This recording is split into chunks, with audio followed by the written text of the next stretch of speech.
आप दलितों को वोट बैंक की निगाह से देखते हैं, इसलिए कुछ बोलते नहीं। इसीलिए मैं कह रहा हूं ना, देखो बांग्लादेश में एक दलित नौजवान को कैसे जला दिया गया। आप लोग गाजा पट्टी में होने वाले किसी भी उस पर आंसू बहाते हैं, लेकिन आपकी जबान से एक शब्द नहीं निकल रहा है, क्योंकि एक दलित नौजवान मारा गया बांग्लादेश में, और उस नौजवान के मरने पर आपकी जबानें सिल चुकी हैं, क्योंकि आप उसको केवल वोट बैंक के रूप में इस्तेमाल करते हैं।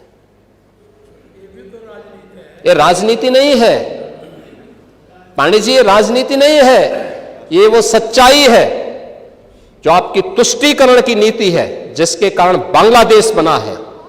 अगर बांग्लादेश पाकिस्तान नहीं बना होता, इस तरीके से हिंदू नहीं जलाया होता, और जलाता तो फिर उसकी क्या दुर्गति होती या वह भी जानता। ये सुरक्षा की गारंटी, वहां मारे जा रहे हैं हिंदू, आप लोग नहीं बोलेंगे। एक कैंडल मार्च निकाल के चलते हैं गांजा के मुद्दे को लेकर के,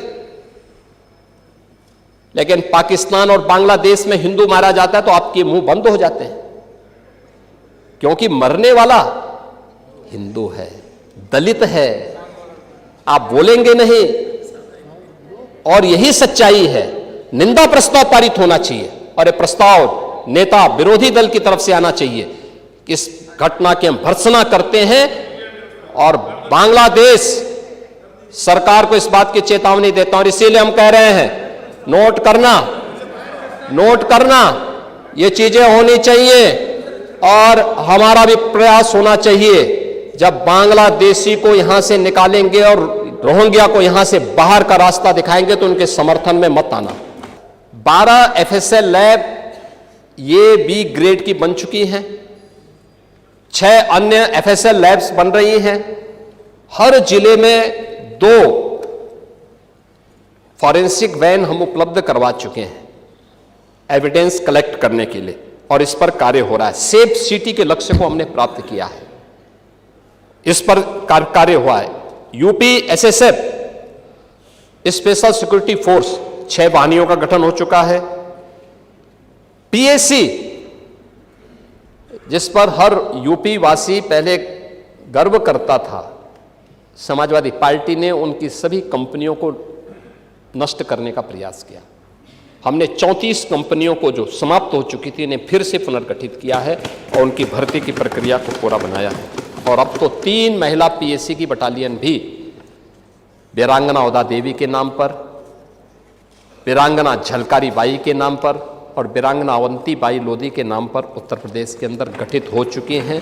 इन पर कार्रवाई आगे बढ़ चुकी है, और इसीलिए उत्तर प्रदेश अब ये नया उत्तर प्रदेश है। ये सब करने का परिणाम, आज देश का कुल मोबाइल फोन का जो भी प्रोडक्शन होता है वो यूपी के अंदर बन रहा है। 55% यूपी के अंदर बन रहा है।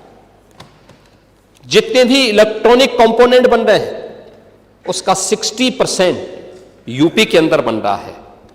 और आज यूपी के अंदर ईज ऑफ डूइंग बिजनेस में देश के अंदर यूपी टॉप अचीवर स्टेट के रूप में अब यूपी जाना जाता है। यह है यूपी की नई पहचान। आज राष्ट्रीय शिक्षा नीति, skill India, startup India, stand up India, ये युवाओं की स्किलिंग के लिए और युवाओं को बेहतर भविष्य देने के लिए प्रभावी ढंग से सरकार के द्वारा इसे आगे बढ़ाया गया है। आज आर्टिफिशियल इंटेलिजेंस में, सेमीकंडक्टर में, साइबर सिक्योरिटी के लिए, रोबोटिक्स में, ड्रोन टेक्नोलॉजी में, इलेक्ट्रिक व्हीकल में, agritech, fintech, deep tech, health take, tourism और हॉस्पिटलिटी में, डिफेंस, मैन्युफैक्चरिंग और स्पोर्ट्स जैसे क्षेत्रों में भी उत्तर प्रदेश ने नए गंतव्य प्राप्त किए हैं और तेजी के साथ उत्तर प्रदेश अब आगे बढ़ चुका है। महोदय, यूपी के अंदर जो प्रयास प्रारंभ हुए, यूपी जैसे राज्य में इतनी फर्टाइल लैंड, इतना अच्छा जल संसाधन, लेकिन टेक्नोलॉजी नहीं देते थे, अच्छा सीड नहीं देते थे। कल किसान दिवस था,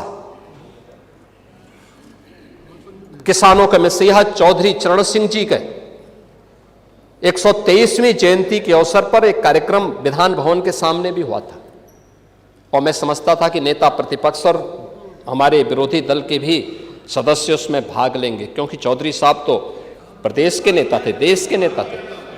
आप उस कार्यक्रम में नहीं थे, आएंगे भी नहीं आप लोग, क्योंकि आप लोग तो हर एक कार्य को आप वोट बैंक के नजरिए से देखते हैं।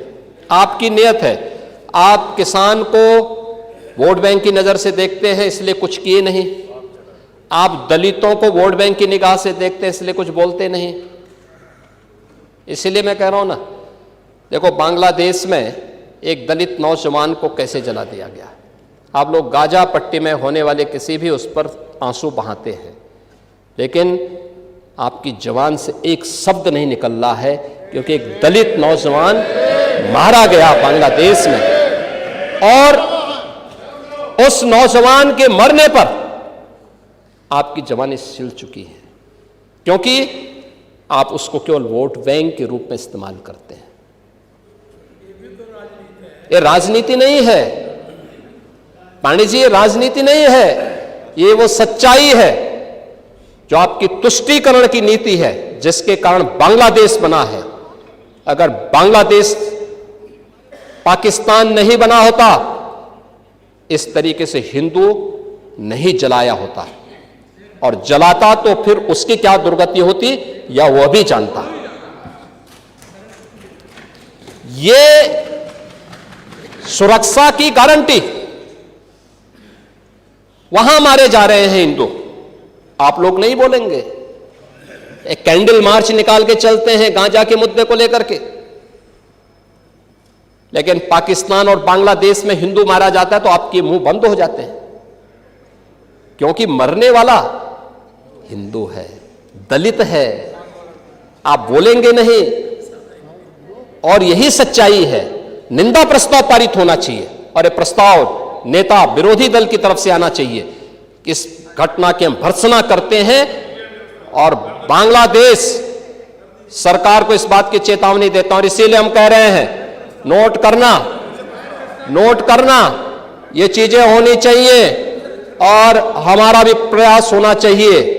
जब बांग्लादेशी को यहां से निकालेंगे और रोहिंग्या को यहां से बाहर का रास्ता दिखाएंगे तो उनके समर्थन में मत आना, क्योंकि उनमें से बहुत सारे लोगों के वोट आपने बनवाए हैं, उनके बहुत सारे लोगों के लिए आधार भी बनवाने का पाप किया है आप लोगों ने।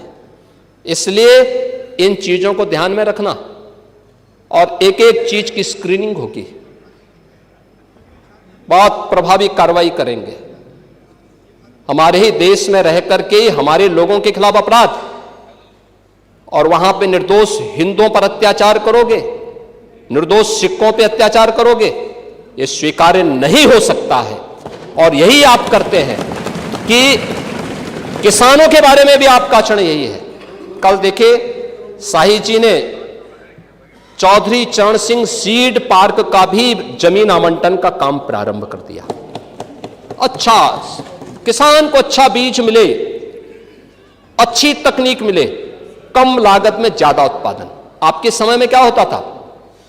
लागत ज्यादा थी, उत्पादन कम था, बाजार नहीं था, किसान तबाह था, परेशान था, बिचौलियों के द्वारा लाभ ले लिया जाता था। आज किसान सुरक्षित है, किसान को योजनाओं का लाभ मिल रहा है। और कल चौधरी साहब के नाम पर कार्यक्रम था, और इन सभी माननीय सदस्यों ने गन्ना मूल्य के बारे में कहा, हम लोगों ने दिया, लगातार दे रहा। यूपी आज के दिन पर देश के अंदर गन्ना उत्पादन का नंबर 1 का राज्य है। आपके समय में चीनी मिलें बिकती थी, बंद होती थी, वर्षों का गन्ना मूल्य बकाया रहता था, किसान तरसता था। अब यह स्थिति नहीं है। अब अन्नदाता किसान हमारे लिए वोट नहीं, वह सम्मान का पात्र है। आज उसको नए तकनीक के साथ आच्छादित किया जा रहा है। 22 लाख हेक्टेयर से अधिक भूमि को सिंचाई की सुविधा दी गई है। आप स्वीकार करें ना करें, लेकिन उस सच्चाई को जमीन पर देखेंगे तो ये चीजें आपको देखने को मिलेगी। और परिणाम क्या है?